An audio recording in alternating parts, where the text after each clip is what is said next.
Oh, good morning, everyone. And we are welcoming Governor Kevin Stitt. He joins us live in studio addressing the veto showdown that's been going on at the state capitol with Senate Republicans. Governor, thanks for being here with us this morning. Kind of want to have an open and honest conversation. First off, just kind of explain what the issue is that you have with the Senate Republicans. What's going on?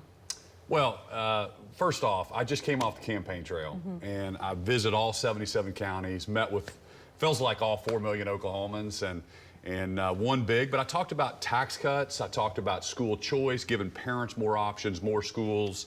And then I see a lot of bills coming at me, and I can't seem to break the log jam with the House and the Senate. And so I came out with a compromise plan. The House has passed it. And I want a school choice plan. I know that's what Oklahomans want. So I just basically said, listen, guys, until we get school choice and tax cuts, let's stop all the other bills coming at my desk. And that's why I was trying to put a little pressure on the Senate. I've since have been passing the bills, been signing some things into law. But the big picture here is we have the largest savings account in state history, $6.2 billion. We have $1 billion surplus over reoccurring expenses. Oklahomans, if we don't cut taxes now, when are we going to do it? If we don't get school choice across the finish line to improve outcomes, that's what our goal is, right? If somebody's not thriving in a school, let's give these parents more options. And that's all I'm trying to do, is I'm seeing stuff happen in other states, and I'm trying to bring that to Oklahoma. You know, you did veto quite a few bills last week, kind of when that edict came down. And did it work? I mean, because there were a lot of bills that did come your way that were about opioid prevention, some NIL things, some child abuse things. What happened to those? And did that pressure, though, work for the Senate? I think so. I think the Senate then, and to their credit, they passed a tax credit to give parents more options. So now that's back in the House. I'd love the House to take that up now. And so I do think it worked. And then when they passed that bill, then I started passing all I started signing more of the bills. But listen, once we get a tax cut and we get school choice across the finish line, we can go back and we can override those vetoes. That's not dead, but you got to think about it. There's lobbyists, there's pressure, there's outside influence, all wanting their bills done. And this creates a lot of pressure to get the two things Oklahomans want. Oklahomans want tax cuts, and Oklahomans want school choice. And overwhelmingly, we want to get that across the finish line. At the same time, big picture, House and Senate also, we want to give a great teacher pay raise. There's just a few arguments about what that looks like, how do we do it, how much should we give.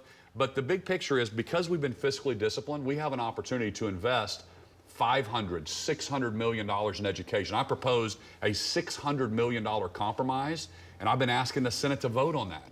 And then the Senate did a different package back to the House. So we've been ping-ponging different bills back and forth. And unfortunately, it's kind of the nature of this, but now it's May, and we're going to get something across the finish line. I'm very confident about that. The man tasked with rolling out your education initiative, State Superintendent Ryan Walters, who you've endorsed, really made an uproar yesterday at the Capitol, calling teachers' unions terrorists. I want you to listen to what he said, and then we'll have you respond, Governor. Democrats want to strike out any mentions of the Bible from our history and make sure that our kids... And he goes on to say that teachers' unions are terrorists. Is that the answer? Is that what you're supporting at this point? Well, you know, I'm going to let Walters, defend himself there. Okay. You know, the name-calling stuff, there's no need for it. We can have a civil conversation and discourse and disagreements and arguments.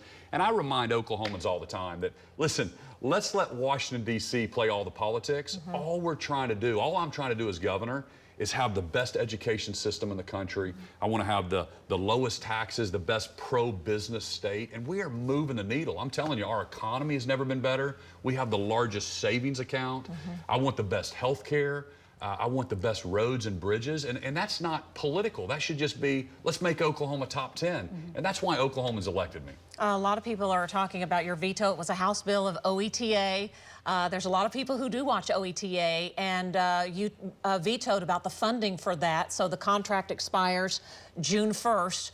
Why did you veto it, and what happens when that contract expires? Yeah, so again, first off, why are public dollars, why are taxpayer dollars going into an entity that maybe is competing against private sector, like this channel here? If you want to run programming from PBS or whatever, you should do that. But why do we have taxpayer dollars promoting and competing and maybe pushing a certain agenda that doesn't make sense. I think big picture, I went through all the details, all the programming on that station that may not align with Oklahoma values. But big picture, why aren't we using taxpayer dollars to set up a television station? So what happens when the contract expires then? Well, it would if they don't override my veto, then it stops. But basically what I did was there's sunset provisions for a lot of different state agencies, and I simply said, hey, we're not going to continue this sunset. That's what I did on that bill. With less than a month to go with the legislative session, do you think a compromise is within reach, or are we headed for another special session like we did, this is almost deja vu, it seems like. Well, last year I called them in for a special session to do a tax cut, and I really pushed it. The House passed all the tax cuts. The Senate kind of put a committee together. If we don't do a tax cut now, when are we going to do it? We have a $6 billion savings account and a $1.2 billion surplus. So do we just raise expenses another $1.2 billion, or do we give some of that back to the consumer or back to the taxpayer? That's all I'm trying to do. The timing is now. I've asked for a grocery tax cut. Inflation is hurting. I think the feds are going to raise interest rates again. This is something that I am in tune with what Oklahomans want, and we have to get this across the finish line. So I believe we're going to do it. We're not going to go to a special session. I believe there's movement behind the scenes with the House, the Senate coming together to deliver for Oklahomans a tax cut and school choice. All right, speaking of getting across the finish line, the relay team that you put together Sunday, we saw you on the Memorial Marathon. How did your team do?